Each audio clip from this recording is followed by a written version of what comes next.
प्रेमियों, आज आपको दादा गुरु महाराज जी के आशीर्वाद से बहुत ही उनकी रहमत जो बरसी है उसके बारे में बताया जाता है कि जो अपने पास सुरक्षा कवच भेजे हैं दादा गुरु महाराज जी ने, सच में इतनी पावर है सुरक्षा कवच के अंदर कि सचमुच वो अपने प्रेमियों को सुरक्षित रखते हैं।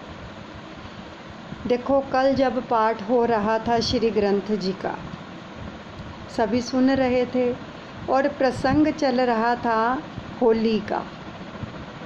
ठीक है, होली का प्रसंग चल रहा था। इसी बीच बाहर बेल हुई। हमने सबको यही निवेदन किया कि विजुलाइज करें कि श्री पंचम पातशाह सतगुरुदेव भगवान जी हमारे साथ भी होली खेल रहे हैं, हमारे ऊपर भी वो चकुंदर का जो रंग है वो उड़ेल रहे हैं, आप विजुलाइज करें। तो हमने जैसे ही कुंडी खोली, बाहर बेटा आया था,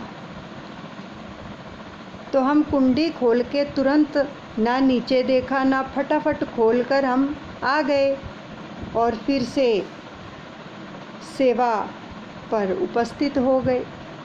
तो इतने में वो हमें आवाज़ें लगाने लग गया कि मम्मा जल्दी आओ जल्दी आओ।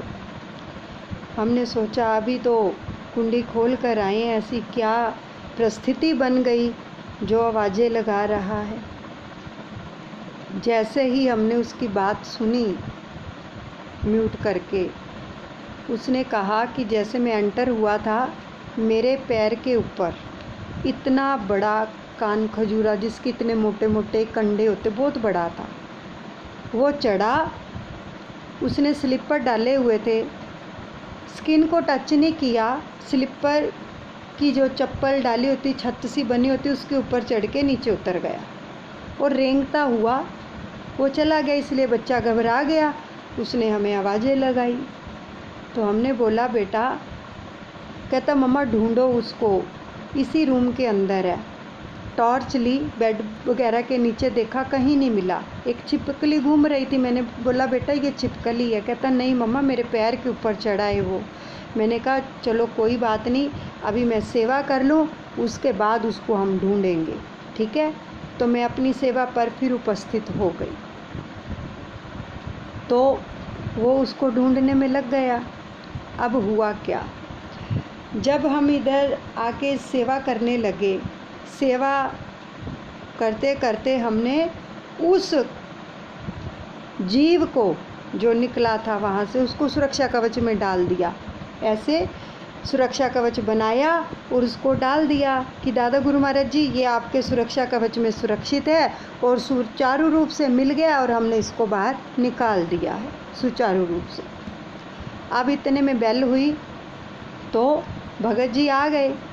भगत जी आ गए, बेटा मेरे पास खड़ा है, सत्संग चल रहा है।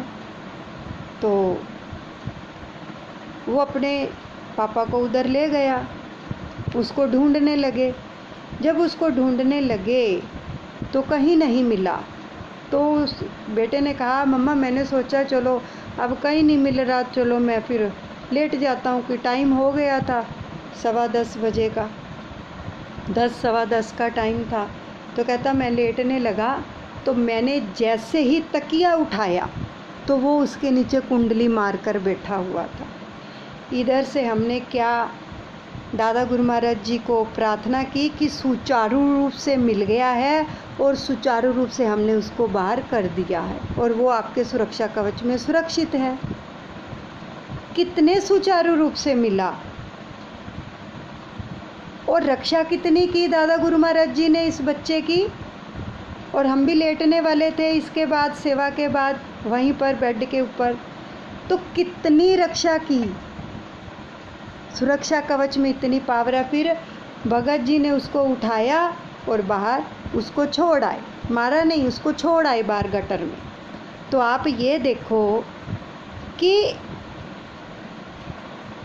बेड के ऊपर कैसे चढ़ गया वो।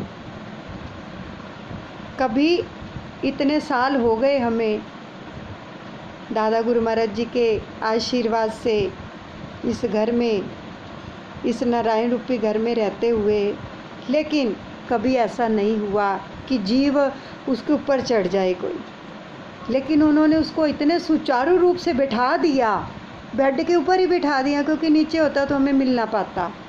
तो कितने सुचारू रूप से उसको पलंग पर ही बिठा दिया कि इनको ढूंढना ना पड़े, परेशान ना हो ये।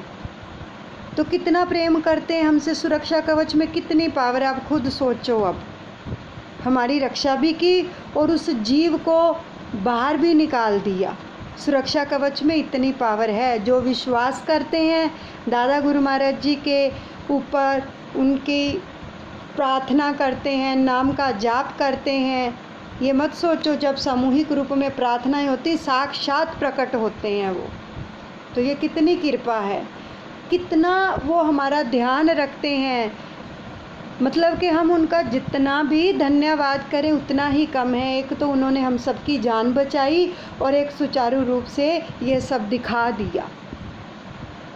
तो कितना धन्यवाद करें अपने दादा गुरु महाराज जी का। इसलिए सुरक्षा कवच में रखकर जितनी भी प्रार्थनाएं होती हैं, सच में दादा गुरु महाराज जी की बहुत कृपा मिलती है।